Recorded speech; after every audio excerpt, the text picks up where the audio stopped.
नमस्कार, क्या हालचाल। आज आपके सामने कक्षा 9वीं की प्रश्न वाली 1.2 लेके आया हूँ। ठीक है, 1.1 पहले ही समझा चुका हूँ, आज 1.2 लेके आया हूँ। उसको भी बेहतरीन तरीके से समझाया। अगर आपने नहीं देखा तो पहले 1.1 देख के आइए, उसके बाद हम 1.2 को देखना आके। ठीक है, वीडियो अच्छा लगे तो लाइक कीजिएगा, चैनल को सब्सक्राइब कीजिएगा और दोस्तों के साथ भी, जो अपने क्लासमेट हैं उनको साथ भी शेयर कीजिएगा कि ये नए टीचर आए हैं आपके सामने तो कैसा पढ़ाते हैं। ठीक है, आपका एक लाइक, एक सब्सक्राइब मुझे मोटिवेशन देता है और लगातार मैं प्रयास करता हूं कि आपके सामने बेहतरीन से बेहतरीन कॉन्सेप्ट लेके आऊं, बेहतरीन से बेहतरीन तरीके से समझाने का प्रयास करूं। ठीक है, समय ना गवाते हैं, सीधे प्रश्नों पे आते हैं। चलिए भैया, नीचे दिए गए कथन सत्य है या असत्य, कारण के साथ अपने उत्तर लिखिए। भैया कारण भी बताना है, केवल सत्य असत्य से काम नहीं चलेगा।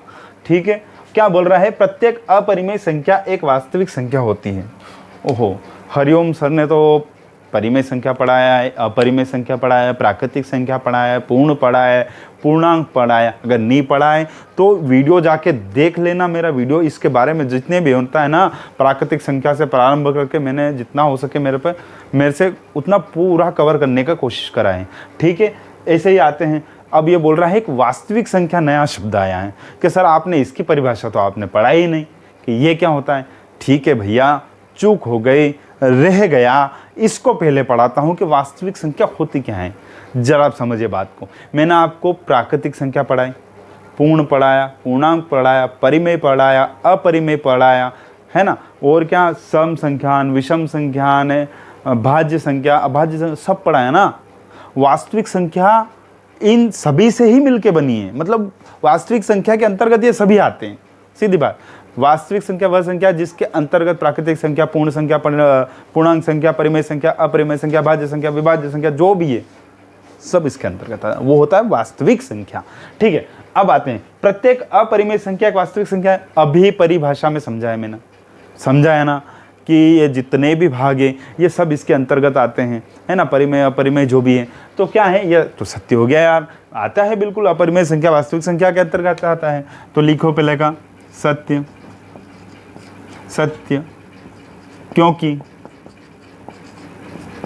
पूछा है उसने, कारण के साथ अपने उत्तर लिखिए। क्योंकि अपरिमेय संख्या का समस्त अपरिमेय संख्या का संग्रहण, जितनी भी अपरिमेय संख्या संग्रहित करी गई है ना, समस्त अपरिमेय संख्या का संग्रहण वास्तविक संख्या के अंतर्गत आता है। संग्रहण वास्तविक संख्या के अंतर्गत आता है।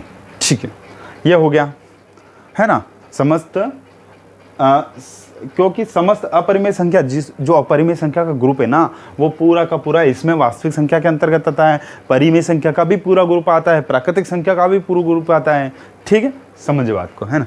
संख्या रेखा का प्रत्येक बिंदु रूट m के रूप का होता है, जहाँ m एक प्राकृतिक संख्या है। अब देखो, संख्या रेखा का प्रत्येक बिंदु, अब आप समझिए जरा संख्या रेखा क्या होती है। आपने नहीं पढ़ा ना, संख्या रेखा नहीं पता ना, अरे नहीं पता है तो तुम्हारा भाई खड़ा है ना, मैं बताएगा, बिल्कुल बताएगा मैं। चलिए आइए पढ़ते हैं संख्या रेखा को। ये समझ लिए एक लाइन है, इसका सेंटर है। मैं समझाना चाहता हूँ संख्या रेखा क्या है ना। संख्या रेखा आगे फ्यूचर में भी बहुत काम आने वाली है। इसका एक प्रश्न आएगा जो संख्या रेखा पर बड़ी आसानी से समझा पाऊंगा मैं, आपको यूँ तो समझा नहीं पाऊंगा मैं। ठीक है, ये जरा जीरो है ना। जीरो संख्या रेखा क्या होती है, जीरो से आगे 1 हुआ, 2 हुआ, 3 हुआ, 4 हुआ, 5 हुआ, ऐसी होती है। इधर भी होता है -1, -2, -3, -4, इसे होता है ना। आप बताइए संख्या रेखा का प्रत्येक बिंदु रूट m का होता है क्या, तो ऋणात्मक बिंदु कभी भी प्राकृतिक संख्या नहीं होती है ना। ऋणात्मक संख्या कभी भी प्राकृतिक संख्या का वर्गमूल नहीं हो सकता। इस बात को समझ लिए। क्या ये इसका वर्गमूल होगा क्या, नहीं होगा, सीधी बात। प्राकृतिक संख्या होती है, जहाँ m एक प्राकृतिक संख्या है, बोल रहे हैं m प्राकृतिक संख्या, और प्राकृतिक संख्या 1 से प्रारंभ होती है। अरे पूर्ण भी बनाने के लिए पूर्णांक मैं बोल रहा हूँ नहीं, बिल्कुल जीरो को शामिल करना पड़ा तब जाके ये पूर्ण संख्या बनी। ठीक है, पूर्ण संख्या बनाने के लिए जीरो को शामिल करना पड़ा। तो आप बोल रहे हो कि संख्या रेखा का प्रत्येक बिंदु, तो कैसे हुआ भैया? नहीं होगा ना, असत्य, सीधी बात। ये संख्या रेखा मिटाओ, चलो लिख दो असत्य, असत्य, क्योंकि ऋणात्मक संख्या का वर्गमूल कभी भी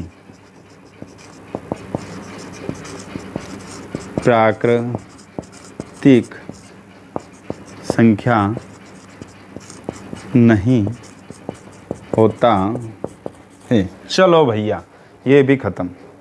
अब आते हैं तीसरे, प्रत्येक वास्तविक संख्या एक परिमेय संख्या है। मतलब कहना क्या चाहता है कि देखो, मान लो कि ये है वास्तविक संख्या, ये क्या है? वास्तविक संख्या, ये वास्तविक संख्या है। इसके अंदर परिमेय है, इसके अंदर पूर्णांक है ना, इसके अंदर पूर्ण है, पूर्ण संख्या है, इसके अंदर अपरिमेय है, इसके अंदर प्राकृतिक है। मतलब कुल मिला के जो जो मैंने पढ़ा है उसके अंदर सब है। अब ये बोल रहा है कि क्या अपरिमेय, मान लो ये अपरिमेय है, अपरिमेय है, तो इसके अंदर वास्तविक संख्या है। अपरिमेय वास्तविक संख्या के अंतर है कि वास्तविक संख्या अपरिमेय संख्या के अंतर्गत, अपरिमेय संख्या वास्तविक संख्या के अंदर आ रही है ना। वास्तविक संख्या बहुत बड़ा संसार है, उसके अंदर सब आ रहा है ना। तो आप क्या समझ रहे इससे कि प्रत्येक वास्तविक संख्या, ये बोल रहा है कि प्रत्येक वास्तविक संख्या एक अपरिमेय संख्या है, तो नहीं है ना। उसके अंदर तो परिमेय है, पूर्ण है, पूर्णांक है, प्राकृतिक संख्या है, सब है ना। तो नहीं है ना, नहीं है, बिल्कुल नहीं है, असत्य, असत्य, क्योंकि सभी परिमेय संख्या भी वास्तविक संख्या होती है। ठीक है, ये आ गया समझ में। तो ये प्रश्न क्रमांक 1 के जो 3 प्रश्न दिए थे, इन तीनों को पूरा आसानी से समझाने का प्रयास करा है। अब आते हैं जरा अगले सवाल पर, उसको भी देख लेंगे। कितनी बड़ी तोप है तू। प्रश्न क्रमांक 2 पर आते हैं। क्या सभी धनात्मक पूर्णांकों के वर्गमूल अपरिमेय होते हैं? यदि नहीं, तो ऐसी संख्या के वर्गमूल का उदाहरण दीजिए जो एक परिमेय संख्या हो। क्या सभी धनात्मक पूर्णांकों के वर्गमूल अपरिमेय होते हैं? या मान लो कोई धनात्मक पूर्णांक है, ये बोल रहा है, उसका अगर वर्गमूल है, मान लो कोई सी संख्या है, वो पूछ रहा है कि उसका वर्गमूल है। जैसे देखें, √2 को अगर देखा जाए, √3 को देखा जाए, तो ये क्या है? √5 को देखा जाए, ये क्या है? अपरिमेय है, अपरिमेय है ना। इनका वर्गमूल कुछ होता है क्या? नहीं निकलेगा ना। चलो, ये धनात्मक पूर्णांक, ये सब क्या है? धनात्मक पूर्णांक। क्या सभी धनात्मक पूर्णांकों के वर्गमूल अपरिमेय होते हैं? नहीं होते हैं, बिल्कुल नहीं होते, है ना। तो सोल्व करके डालते हैं जरा। नहीं, नहीं होते हैं, नहीं होते हैं, क्योंकि √4, अब देखना, √4 एक धनात्मक पूर्ण है, पर समस्या क्या है? ये अपरिमेय नहीं है, ये 2 है, जो कि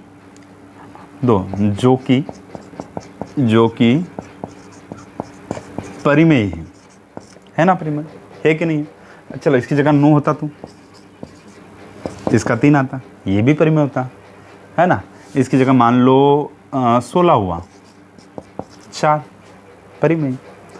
तो सभी धनात्मक पूर्णांक अप का वर्गमूल अपरिमेय नहीं होता है। ठीक है, चलिए, ये प्रश्न हुआ समाप्त। बहुत छोटा सा था, छोटू सा था, है ना। अब अगले सवाल पर आते हैं, वो थोड़ी टेढ़ी खीर है। ठीक है, चलो अगले पे आते हैं।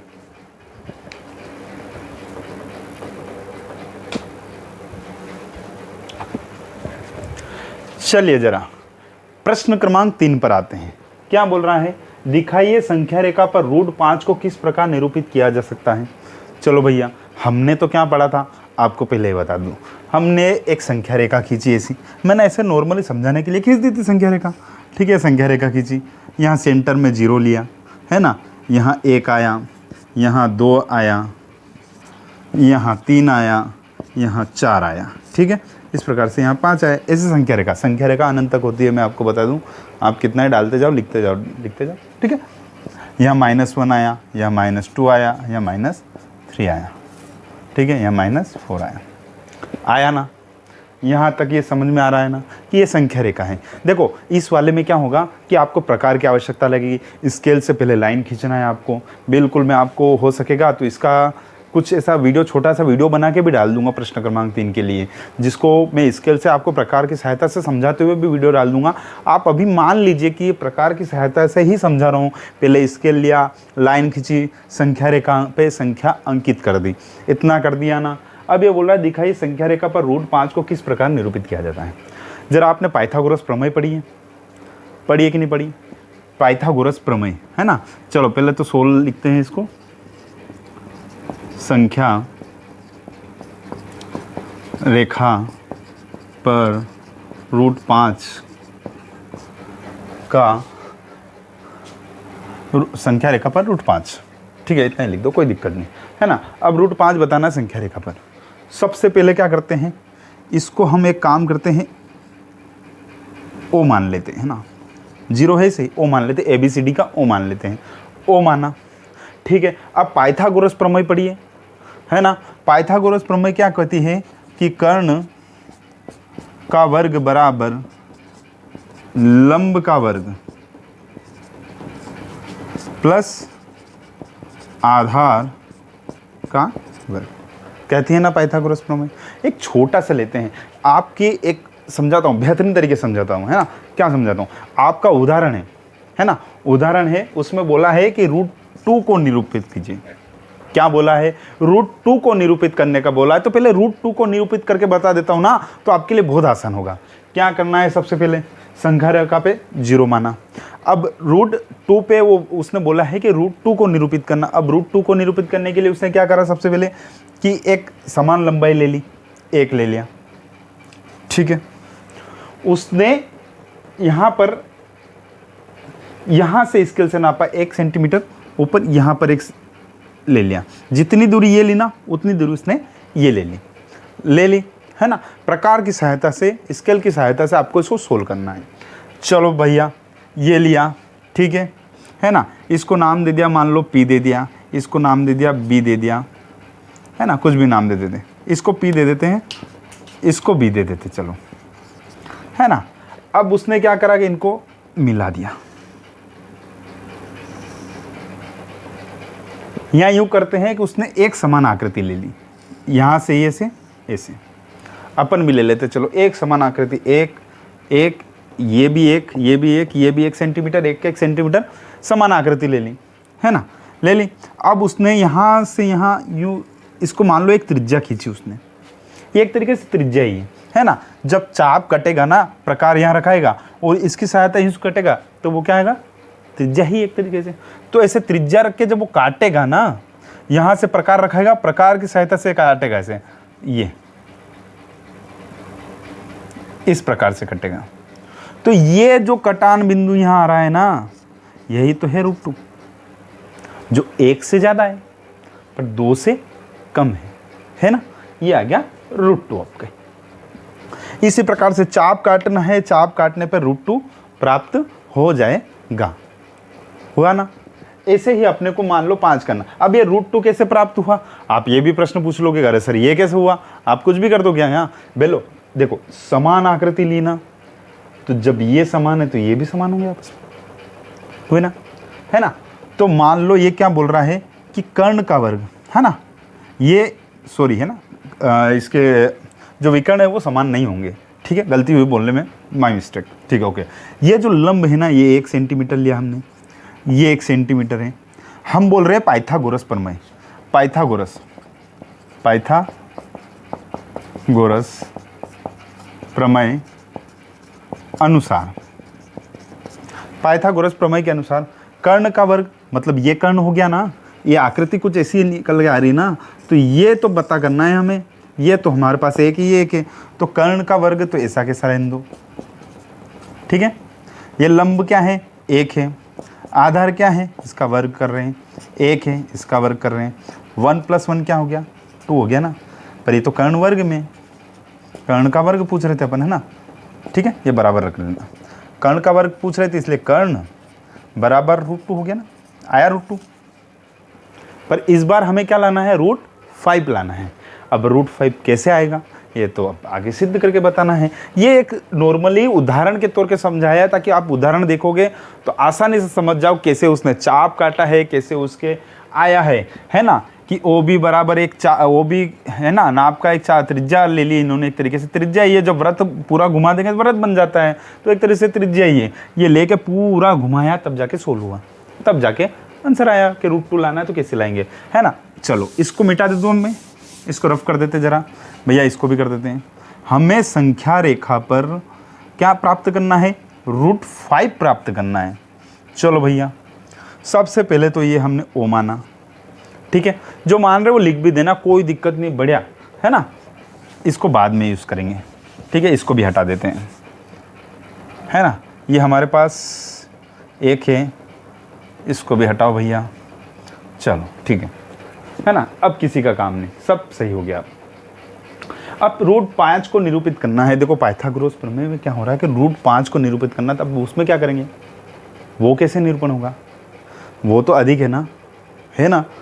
हम क्या करेंगे, यहाँ लेंगे 1 सेंटीमीटर, 1 सेंटीमीटर लेंगे, पर यहाँ ले लेंगे 2 सेंटीमीटर लिया, इसको नाम दे दिया O, इसको नाम दे दिया P, कुछ भी नाम दे सकते हैं, इसको नाम दे दिया Q, दे दो बरा, क्या है ना, PQ, R एक तरीके से त्रिज्या होती है।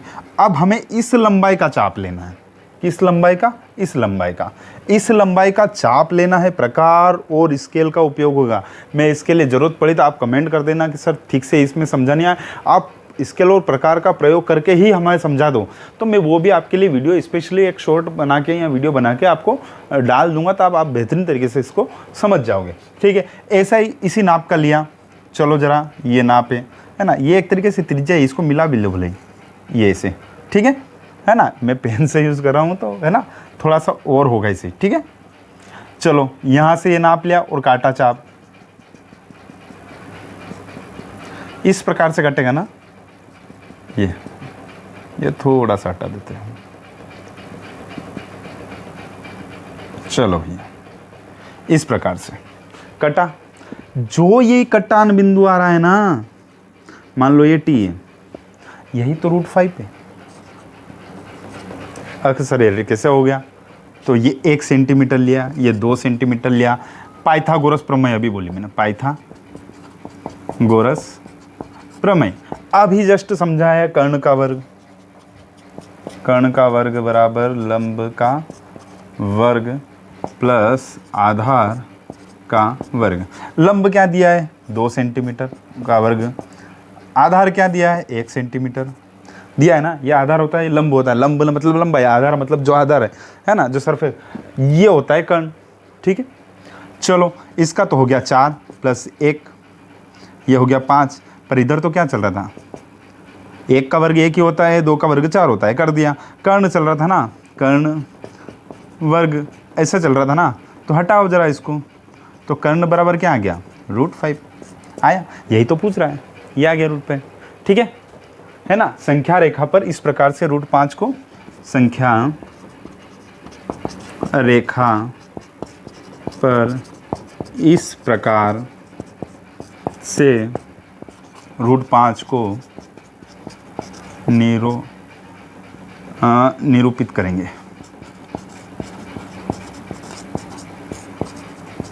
कर सकते हैं, ठीक है ना। वीडियो अच्छा लगा हो तो लाइक कीजिएगा, चैनल को सब्सक्राइब करके जाइएगा। आपके कुछ नहीं बिगड़ेगा एक सब्सक्राइब करने में, पर मेरी मदद हो जाएगी।